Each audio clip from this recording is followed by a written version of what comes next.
दोस्तों यहाँ पे अगर मैं बात करूं तो हमने 11th स्टैंडर्ड के लगभग सारे सब्जेक्ट्स की जो चीज है वो हम आपको क्या प्रोवाइड कर रहे हैं, ठीक है। अब यहाँ पे कुछ स्टूडेंट्स बोल रहे हैं कि सर आईटी का क्या, आईटी का क्या, आईटी का क्या। तो यहाँ पे मैं आईटी आपको किस तरह से पढ़ना है उसके बारे में मैं चीजें बता देना चाहता हूँ।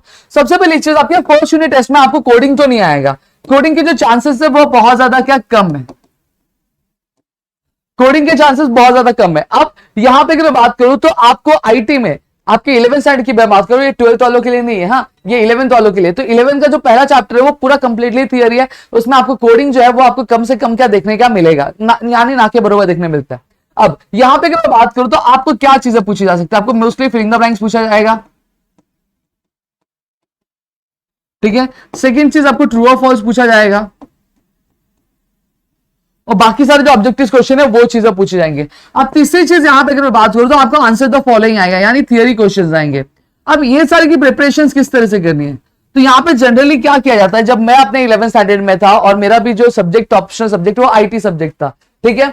तो वहां पे हमारे जो कॉलेज में क्या किया जाता था, हमारे कॉलेज में इन दो चीज की एक पीडीएफ दी जाती थी। जो टीचर्स होती थी वो क्या करती थी, वो नोट्स प्रोवाइड करती थी अपने, तो हमें क्या उस नोट्स से ही सारी चीजें करनी थी, हम वो नोट्स कर लेते थे, तो हमारा ये जो फिलिंग द ब्लैंक्स ट्रू और फॉल्स वाले ऑब्जेक्टिव्स वाले क्वेश्चंस है वो हो जाते थे। Plus answer the following questions की अगर मैं बात करूं तो वो भी उस नोट्स में क्या अवेलेबल होते थे।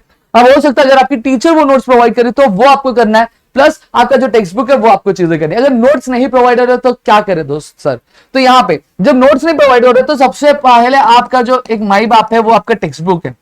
तो आपको आईटी के लिए क्या करना पड़ेगा, टेक्स्ट बुक में जैसे जो चैप्टर्स दिया गया, जैसे आपको एक चैप्टर आया, दो चैप्टर यूनिट है, उससे ज्यादा तो नहीं आएगा।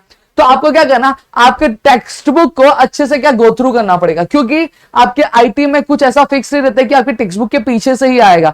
टेक्स्ट बुक में जो अंदर कंटेंट दिया है उसमें से आपको क्या ऑब्जेक्टिव क्वेश्चन फ्रेम करके क्या आपको ऑब्जेक्टिव के क्या क्वेश्चन क्या पूछे जा सकते हैं और आपका पेपर क्या डिजाइन किया जा सकता है। तो आईटी के लिए सबसे पहली चीज आपको कॉन्सेप्ट क्लियर करने पड़ेंगे, साथ ही साथ टेक्स्ट बुक रीडिंग एकदम थरो रखनी पड़ेगी। अगर आप ये चीजें कर लोगे तो वहां पे आपकी जो ये जो पेपर वाली चीजें वो हो जाएगी। अब आंसर द फॉलोइंग का क्या सर, आंसर द फॉलोइंग आपकी टेक्स्ट बुक के पीछे अगर क्वेश्चंस दिए तो वो आपको फॉलो करना, या फिर आपके टीचर्स जो है आपको क्लास में ही नोट्स प्रोवाइड करेंगे तो वो आपको फॉलो करना। जनरली यही चीजें होती है, हमारे टाइम पे भी वो यही हुआ था, और अगर हम बात करें तो हमारे जो स्टूडेंट्स एग्जिस्टिंग स्टूडेंट्स हैं उनके साथ भी यही चीजें क्या होती है, परफॉर्म की जाती है।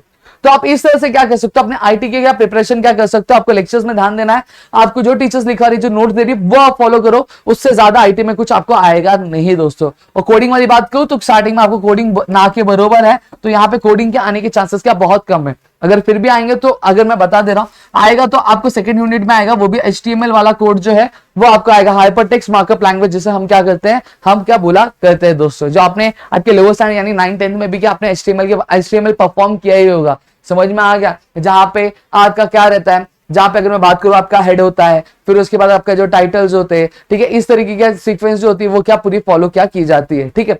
तो ये आपका क्या है, ये आप इस तरह से करोगे तो आप अपने आईटी में भी क्या अच्छा खासा क्या स्कोर क्या कर पाओगे बाकी सारी चीजों के हिसाब से। और अपने आईटी लिया है तो आईटी आपके लिए बहुत ही स्कोरेबल सब्जेक्ट क्या बन जाता है यहाँ पे, तो उस पर थोड़ा सा ध्यान दोगे तो आपकी जो परसेंटेज है वो रेस करने में आपको क्या बहुत ज्यादा हेल्प कर देगा। तो चलो दोस्तों मिलेंगे हमारे नेक्स्ट वीडियो में, तब तक के लिए घर पे रहो सुरक्षित और अपना ध्यान जरूर रखना दोस्तों।